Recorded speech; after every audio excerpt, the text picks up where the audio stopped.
Welcome back प्यारे बच्चों।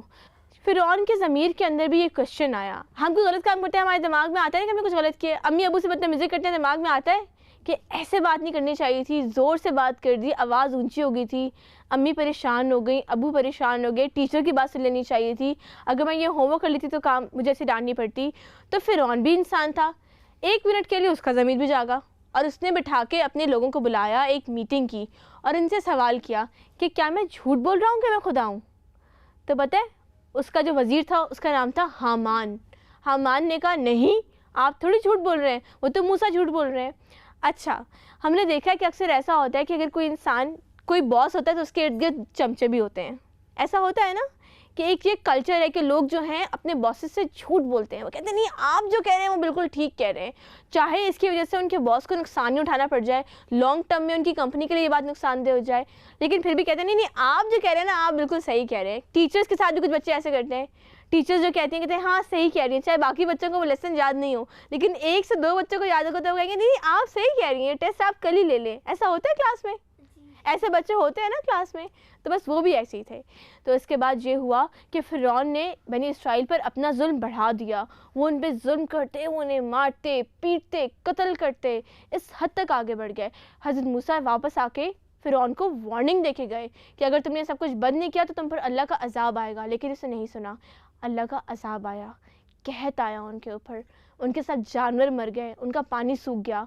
फ़िरौन नहीं माना, लेकिन उसके कौम के जितने भी लोग थे वह मूसा के पास आए और उन्होंने आकर कहा कि हमारी मदद करें, अगर आप ये सब कुछ अल्लाह से दुआ करके बंद करवा देंगे तो हम फ़िरौन से कहेंगे कि आप पर ईमान लें और बनी इसराइल को आपके साथ जाने की इजाज़त दे देंगे। हज़रत मूसा चाहते थे कि वो बनी इसराइल यानी अपनी कौम को मिस्र से निकाल के कहीं और ले जाएं ताकि वो वहाँ जाकर अल्लाह की इबादत कर सकें।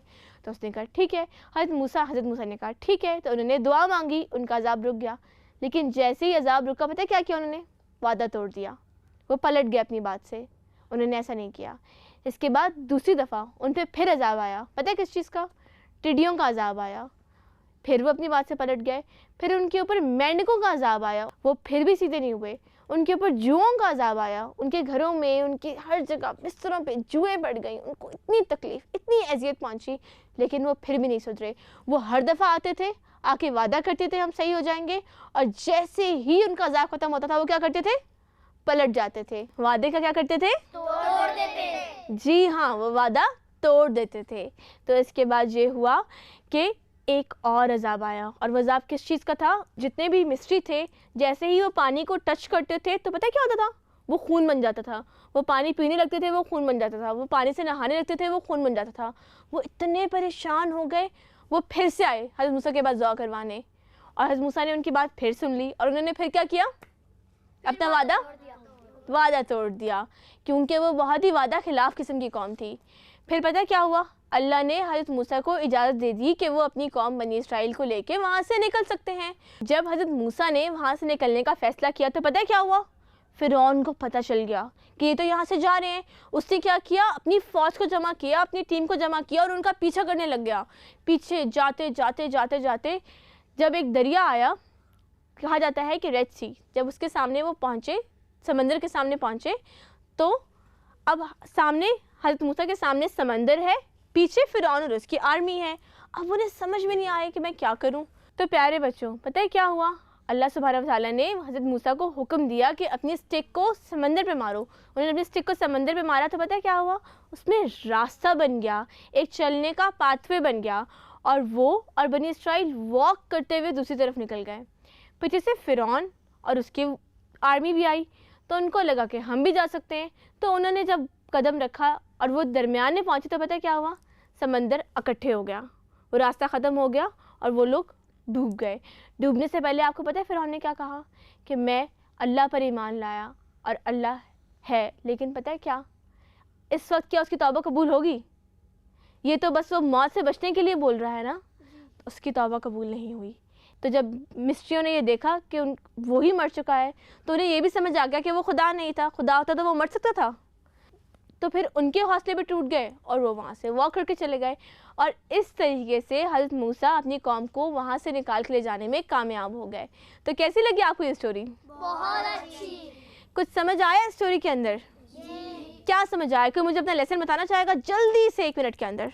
अब बताइए आपको इस स्टोरी के अंदर क्या समझ आया और सबसे अच्छी बात क्या लगी? चलें। कि हमें अपने ऊपर गुरूर नहीं करना चाहिए।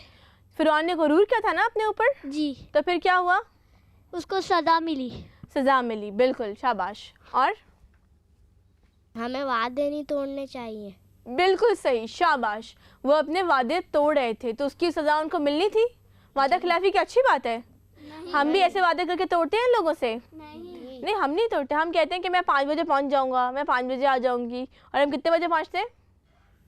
कोई हमें अपने घर पे इनवाइट करता है, कहीं इनवाइट करते हैं, कहते हैं हाँ हाँ मैं ज़रूर आऊँगा, इंशाल्लाह मैं आऊँगा। और क्या हम जाते हैं? नहीं जाते। कई दफ़ा हम पार्टीज़ में नहीं भी जाते, हम अटेंड नहीं करते।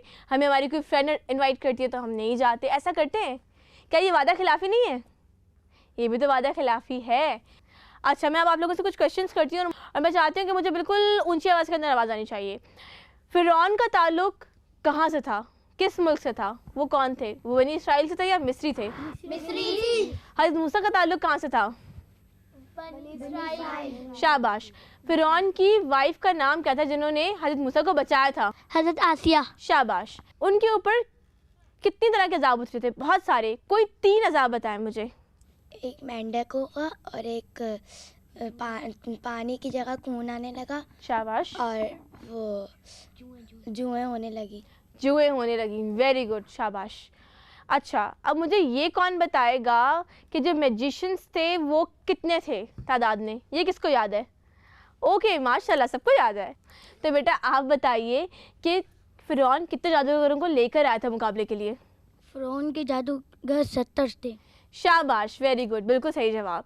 अच्छा, अब मुझे ये कौन बताएगा कि हज़रत मूसा को उनकी वालिदा ने किस दरिया में बहाया था? उस दरिया का नाम क्या था जिसमें से वो बहते हुए गए थे? आपको पता है? दरिया नाइल। वेरी गुड, शाबाश। अच्छा, हज़रत मूसा को जब हज़रत मूसा कोई तूर पे खड़े हुए थे तो उनसे किसने बात की थी?